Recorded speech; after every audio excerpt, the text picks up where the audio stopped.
ഞാനിങ്ങനെ ചിന്തിക്കുകയായിരുന്നു, ഇവിടെ ആളപായം സംഭവിക്കാതിരുന്നത് ഒരു പക്ഷെ ആ സുരക്ഷിത സ്ഥാനത്തേക്ക് നിങ്ങൾ മാറാൻ കഴിയുന്നുണ്ടായിരുന്നു. ഒരു 150 പേരുടെ മേലെ 200 അടുത്ത ആൾക്കാർ നമുക്ക് ആ പ്രദേശത്തുള്ളവര് ഇതിലേക്ക് അപ്പുറത്തുള്ളവര് അറിഞ്ഞൂര് വിളിച്ചു വിളിച്ച് അങ്ങോട്ട് മാറ്റി ഇതിനുള്ളവര് ഇപ്പുറത്തേക്ക് മാറ്റി. ഒരു 11:30 കഴിഞ്ഞിട്ട് തുടങ്ങിയതാണ് ആൾക്കാർ. പരസ്പരം അറിഞ്ഞ് നല്ല കൂട്ടായ്മയോട് ആയതുകൊണ്ട് ഇത്രയും പേര് രക്ഷപ്പെട്ടത്.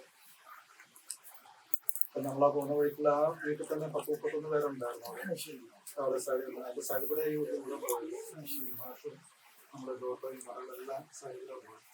അത് കുറച്ചുകൂടെ മുന്നോട്ട് നീങ്ങി ഒഴുകിയിരുന്നെങ്കിൽ ആ വീടുകളും നമ്മൾ ഈ ഇതിനപ്പുറത്തുള്ള എല്ലാം പോയത്. വയനാട്ടിലേക്കാളും ഇത് 5 സ്ഥലത്തായിട്ടാണ് പൊട്ടിയിരിക്കുന്നത് പ്രധാനമായിട്ട്. ഒന്ന് വായാട് എന്ന് പറയുന്ന പുഴയുടെ ആരംഭത്തിലുണ്ട്. അതിലൂടെ നമുക്ക് ഷ്രൈനുണ്ട് സൈഡിലാണ്ട് ഇന്ത്യ ആൾക്കാർ വരുന്ന മലയുടെ മുകളിലാണ്. ഇവിടെ ആൾത്താമസം കുറവാണ്. അവിടെ മുഴുവനും താഴ്ന്നത്.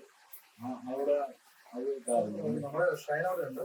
അതിനകത്ത് നമ്മൾ പ്രദക്ഷിണം പോകുന്ന ഏരിയ മുഴുവൻ ഏക്കറിനകത്ത് പോകുന്നത്. ഇന്നലെ നമ്മൾ കണ്ടതിനേക്കാൾ ഭീകരമാണ്. പിന്നെ ഉള്ളത് ഈ മഞ്ഞച്ചേരി. പിന്നെ നമ്മുടെ പള്ളിയുടെ ബാക്ക് സൈഡിലാണ് മലയുടെ മുകളിലേക്ക് ആംബുലൻസ് അച്ഛൻ്റെ ഇടവഴിയാണ്.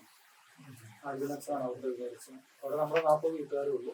ഇന്നലെ ഞാൻ പോയി പല്ലീരി എന്ന് പറഞ്ഞ സ്ഥലങ്ങൾ അവിടെ മുഴുവൻ ആദിവാസികളാണ്, പുരുഷന്മാരാണ്.